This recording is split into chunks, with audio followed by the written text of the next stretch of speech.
अब कल एक भगत कह रहा था कि गुरुजी का आदेश आया है, क्योंकि ये लोग ऐसी भ्रमणा फैला रहे हैं। क्योंकि अब जैसे कुरुक्षेत्र में जो पुरुषोत्तम सैनी है, कल परमात्मा ने जिसके अज्ञान का पर्दाफाश करवाया था, अब वो क्या करेगा? वो केवल अपने ही उस फर्जी आश्रम की ज्यादा मार्केटिंग करेगा। उसको मुंडका से, सिंहपुरा से, जिंद भिवानी आश्रमों से कोई लेना देना नहीं है। उसने तो कुरुक्षेत्र वाले उस जमीन के टुकड़े को अपने बाप दादाओं की प्रॉपर्टी समझ लिया, अब उसी की मार्केटिंग करेगा। तो सबको पता है कि वो 5 एकड़ में है। जो कुरुक्षेत्र का जो फर्जी आश्रम बन रहा है, भक्तों को मूर्ख बना के, जो उन्होंने जो जमीनें ले ली, जो भक्तों को मूर्ख बना के वहां पे सेवादारों के रूप में, मजदूरों के रूप में लगा रखा है, वो 5 एकड़ में है। और वो क्या संगत के अंदर ये भ्रमणा फैला रहा है, अफवाह फैला रहा है कि गुरुजी का आदेश आ गया, बेटा मैं बहुत जल्दी आने वाला हूं और कुरुक्षेत्र आश्रम को तैयार करो, मैं वही सत्संग करूंगा आके। मतलब गुरुजी जब आएंगे तो इनके उस कुरुक्षेत्र वाले फर्जी आश्रम में ही सत्संग करेंगे। और भगत भाई क्या कर रहे हैं? उन वीडियो को आगे भेज रहे हैं, खुश हो रहे हैं कि गुरुजी जो है कुरुक्षेत्र वाले आश्रम में आएंगे, गुरुजी कुरुक्षेत्र वाले आश्रम में आएंगे। अरे मंद बुद्धियों, कुछ तो विचार किया करो, कुछ तो विचार किया करो। इसी को कहते हैं भेड़ चाल, इसी को कहते हैं भेड़ चाल। कुछ नहीं सोचते, नीचे गर्दन करके चलो, आगे वाला कुएं में गिर रहा है तो तुम भी गिर जाओ। अरे विचार करो, आज से पहले गुरुजी कहां सत्संग करते थे? सतलोक आश्रम बरवाला, जिला हिसार, हरियाणा। बरवाला आश्रम वो कितने एकड़ का था? 16 एकड़ का। और वो कुरुक्षेत्र वाला कितने एकड़ का है? ओनली 5 एकड़ का। यानी उस फर्जी आश्रम से 3 गुना ज्यादा बड़ा था हमारा सतलोक आश्रम बरवाड़ा, जहां पे गुरुजी सत्संग किया करते थे। कहने का मतलब है, सतलोक आश्रम बरवाला में जितने एकड़ के अंदर वो लैट्रिन और बाथरूम बने हुए हैं, उतने में तो कुरुक्षेत्र का पूरा आश्रम बना हुआ है। और जब गुरुजी 2014 में जब वहां पे समागम किया करते थे, तो पुण्यात्माओं कभी कभार ऐसा समय आ जाता था कि भगत इतने हो जाते थे कि रोड के बाहर जो खेत होते थे वहां पे टेंट लगाने पड़ते थे, वहां पे तंबू लगाने पड़ते थे, भगत नहीं आते थे। तो सोचिए, जब गुरुजी 2014 में थे, उस समय संगत का ये हाल था कि 16 एकड़ के आश्रम में भी भक्तों के बैठने की जगह थोड़ी थी। और अब जब गुरुजी आएंगे तो पूरी दुनिया उल्टेगी, पूरी दुनिया पलटेगी। अब तो मेरे हिसाब से 500 एकड़ का आश्रम भी छोटा पड़ जाएगा गुरुजी के लिए। और ये कहते हैं गुरुजी कुरुक्षेत्र के आश्रम में आएंगे, गुरुजी कुरुक्षेत्र के आश्रम में सत्संग करेंगे।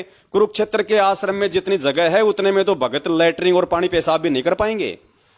तुम कहां कुरुक्षेत्र के आश्रम में जो है परमात्मा के आने की बाढ़ देख रहे हो? यही तो तुम्हारी छोटी सोच है। कुछ विचार किया करो इन बातों पे। ऐसे ही भेड़ चाल में एक दूसरे के पीछे मत हुआ करो। तो पुण्यात्माओं, हमने ज्ञान आधार से चलना है। ये अपना प्रचार करें तो करें, देखो ये इनका धंधा है। फर्जी आश्रम बना के इन्होंने अपना धार्मिक धंधा बना लिया। ये अपना प्रचार ये करेंगे, इनको करने दो।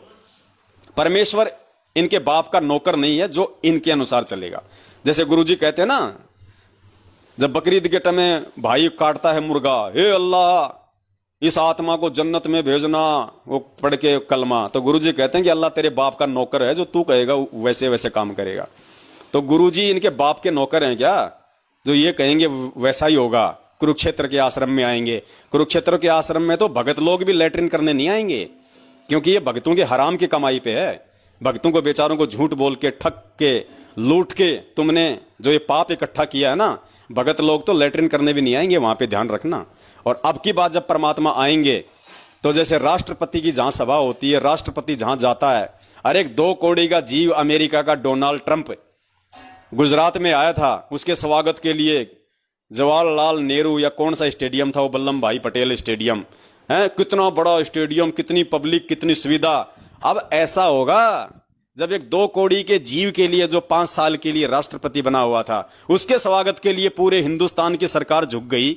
हिंदुस्तान का राष्ट्रपति उसके आगे आगे चल रहा है, आओ जी, देखो जी, ये है जी, वो है जी, लोग उसको डांस कर करके दिखा रहे हैं, उसका दिल खुश कर रहे हैं। एक 2 करोड़ के जीव का जो 5 साल के लिए अमेरिका का राष्ट्रपति बना था, और अब वापस वहीं पे आ गया रोड पे।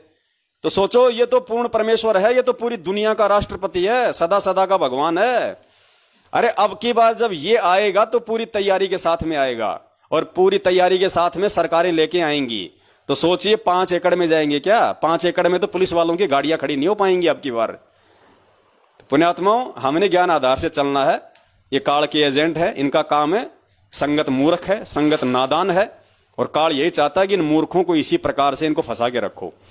इनके मन में यही बांट दो कि गुरुजी कुरुक्षेत्र में आएंगे, गुरुजी कुरुक्षेत्र में आएंगे। अरे वो तो धरती इतनी पापिणी है, वो तो इतनी पाप कर्म वाली भूमि है वो कुरुक्षेत्र, तो जहां महाभारत का युद्ध हुआ, वो तो पापकर्मी भूमि है, पापकर्मी। तो पुण्यात्मा बहुत सोच समझ के। मस्तक लाग रही मारे गुरु चरण की दूर, मस्तक मारे गुरु चरण की दूर, मस्तक जब ये धूल चढ़ी मस्तक पे, जब ये धूल धूलिता हो गई दूर, मारे गुरु चरण की दूर।